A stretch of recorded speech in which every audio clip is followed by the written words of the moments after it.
bismillaahi raxmaani raxiim waxaan daawadayaal halkaan naga daawanaysaan waa janalka xogta miidiya waxaad ku soo dhawaataan warbixin gaar ah oo aan diiradda ku saari doono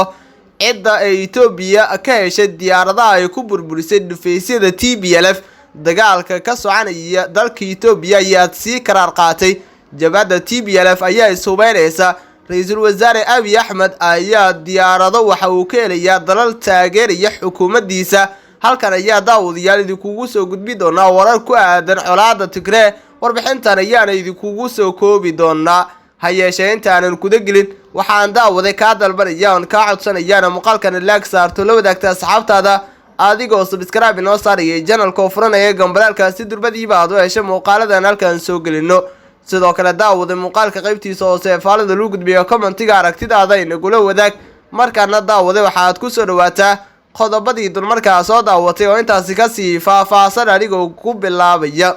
12 qof ayaa lagu dilay duqeymo diyaaradeed oo bilihii la soo dhaafay ka dhacay gobolka Tigray ee waqooyiga dalka Itoobiya qaar ka mid ah ayaa waxa loo adeegsaday diyaaradaha aan duuliyaha lahayn ee droneska loo yaqaano waxaana jira walaac isa soo taraya oo ku aadan khasaaraha soo gaaray dadka rayidka ah dowladda oo muddo sanad ah ka badan dagaal kula jirtay flaagada TPLF ayaa sheegtay in ay xaq u leedahay in ay isticmaasho hubka ay u aragto in ay ku habboon tahay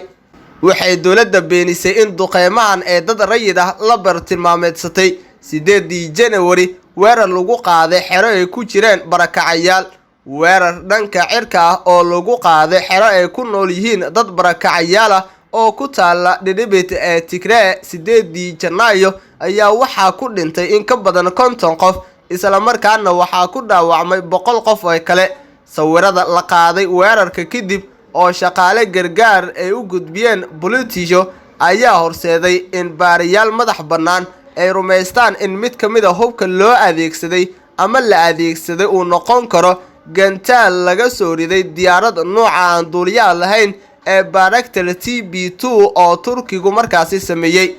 haraadiga duqeymaha waxay u muuqdaan in hubkani uu yahay nooca lagu rakibo diyaaradaha aan duuliyaha lahayn sida ay sheegeen cilmi baarayaal ka socda macadka nabadda ee Baxi ee fadhigoodu yahay Netherlands iyo waliba Amnesty International joogitaanka diyaaradaha aan duuliyaha lahayn ee Turkiga iyo Itoobiya waxaa shaaca ka qaaday bishii December Wim Wichtenberg oo ah baare la shaqeeya ururka Baxi waxa uu farta ku fiiqay in sawiro uu qaaday dayax gacmeedka ay muujinayaan diyaaradaha aan duuliyaha lahayn ee Turkiga oo taagan saldhigga ciidamada cirka ee dowladda ee koonfurta gobolka Tigray waxa lagu aqoonsan karaa marka la barbar dhigo cabiraadda oo ay ku jiraan baalasha iyo dhirirka sawirada dayax gacmeedka macadda in diyaaradahan ay yihiin kuwa loo adeegsaday dhacdadan dowladda Itoobiya ma aysan xaqiijin isticmaalkooda Turkiga ayaa sanadkii hore heshiis iskaashi dhanka difaaca la saxeexday Itoobiya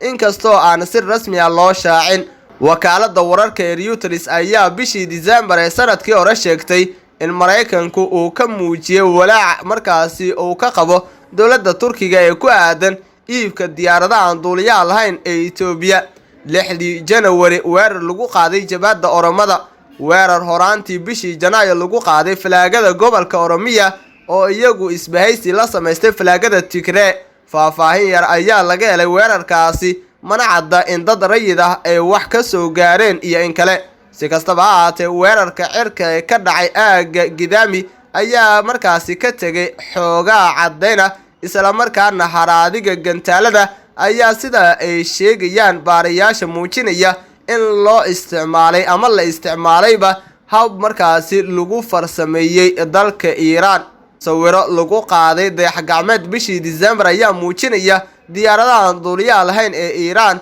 oo ku sugan garoonka diyaaradaha ee Harar Meda Airport qalabka dabagalka duulimaadyada ayaa lagu ogaaday in ilaa iyo 15 duulimaadyo xamuula oo ka yimid dhanka Iran kuna socday garoomada diyaaradaha ee Harar Meda iyo Bole bishii Agosto 2021 lama oga waxa ay sideen diyaaradahaasi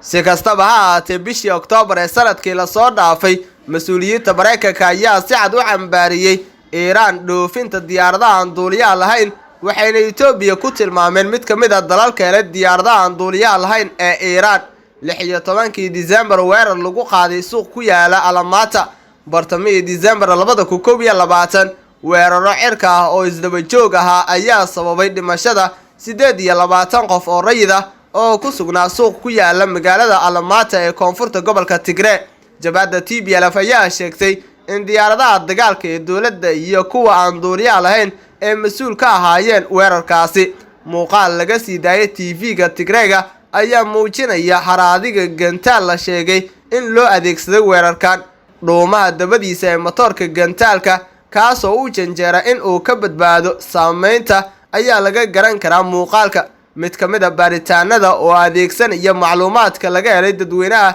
iyo baaritaan lagu sameeyay haraadiga gantaalada ayaa muujinaya in uu u ekaa gantaalada uu u sameeyay Shiinaha oo laga soo riday diyaarad aan duuliye lahayn. Sawiro satellite-ku qaaday ayaa daaha ka qaaday in diyaaradaha aan duuliye lahayn ee Wing Long ee Shiinuhu soo sameeyay lagu xariyay saldhigga ciidamada cirka ee Itoobiya ee Harar Meeda 15 Diseembar maalin ka hor weerarkii Alamata. Baaritaan madax bannaan ayaa muujinaya in Shiinuhu uu ahaa meeshii ay ka yimaadeen diyaaradaha aan duuliye lahayn ee Wing Long ee Itoobiya yaala oo markii hore loogu talagalay isticmaalka ururinta xogta laga helay aabka la socodka duulimaadyada ayaa muujinaya shixnado ka yimid Shingadu ee Shiinaha oo ah goob ay markaasi dowladdu leedahay oo lagu farsameeyo diyaaradaha aan duuliye lahayn ee Kingadu isla markaana diyaaradahan loo dhoofiyay Itoobiya bilihii Sebtembar iyo Oktoobar ee sanadkii aan u soo dhaafnay. Laakiin waxaa jira wadan kale oo haysta diyaaradaha noocyada Wing Long iyo Blue Arrow isla markaana u soo diray dalka Itoobiya. Dalkaasina waa Imaaraadka Carabta, iyadoo la soo xiganayo xogta hubka ee uu ururiyay Macadka Cilmi Baarista Nabadda ee Caalamiga ah ee Stockholm. Imaaraadku wuxuu haystaa labadan ee Wing Long drones iyo gantaalada Blue Arrow. Cilmi baarista xogta duulimaadku waxay muujinaysaa 119 duulimaadyo xamuul ah muddo 5 bilood ah sanadkii hore, kuwaasi oo ka duulay garoomada ciidamada cirka ee Imaaraadka isla markaasna gaaray Harar Meeda koonfur bare ee Addis Ababa iyo Bole oo ah garoonka caalamiga ah ee ugu weyn caasimadda. lama hubo waxa ay duulimaadyadani sideen. Maxay ka tiri dowladda Itoobiya? Afhayeenka dowladda Itoobiya Lekeso Tulo ayaa markaasi tafaasiil ka bixin dhacdooyinka kor ku xusan. Wuxuu BBC-da u sheegay ma sheegi doono goobta, balse dowladdu waxay isticmaashay droneska xilliyo iyo meelo kala duwan. Waxa uu sidoo kale ku adkaystay in aan loo adeegsan goobaha dadka rayidka ah. Dhab ahaan ma naqaano goorta diyaaradahaasi la keenay. BBC-da ayaa la xiriirtay dowladaha walaaca ka qaba wararka sheegaya in diyaaradaha aan duuliye lahayn ee dalalkooda loo adeegsaday Itoobiya, balse kama aysan jawaabin. Waxaa sidoo kale la xiriirnay shirkadda difaaca ee Turkiga oo samaysa diyaaradda drone-ka ee Bayraktar, balse wax jawaaba kama aanu helin. Ma jirto cunaqabateyn dhanka hubka ah oo saaran Itoobiya hadda. Dhoofinta diyaaradaha dagaalka ee aan duuliye lahayn ayaa kuwa aan la ogeyn marka loo eego shuruucda iyo heshiisyada caalamiga ah, balse adeegsigooda goobaha colaadaha ee adduunka ayaa u muuqda mid sii kordhaya. Wim Wiesnberg oo ka tirsan kooxda Bakis ayaa aaminsan in tusaalaha Itoobiya ay keenayso su'aalo culus iyadoo oo la tixgelinayo eedeymaha badan ee ku xadgudubka sharciga caalamiga. guud ahaan daawadayaal waa inaga intaa warbixintii aad ka daawanayseen channelka Xogta Media. haddii aad daawatay noo sar subscribe noo sar channelka furaga mulaalka si durbadiiba aad u hesho muuqaaladan halkan soo gelino. sidoo kale daawada muuqaalka qaybtiisa hoose ee faalada lagu gudbiyo commentiga aragtidaada inagula wadaag tan iyo barnaamijkan kiisa kalena daawadayaal inta dib isugu kulmi doono nabadgelyo.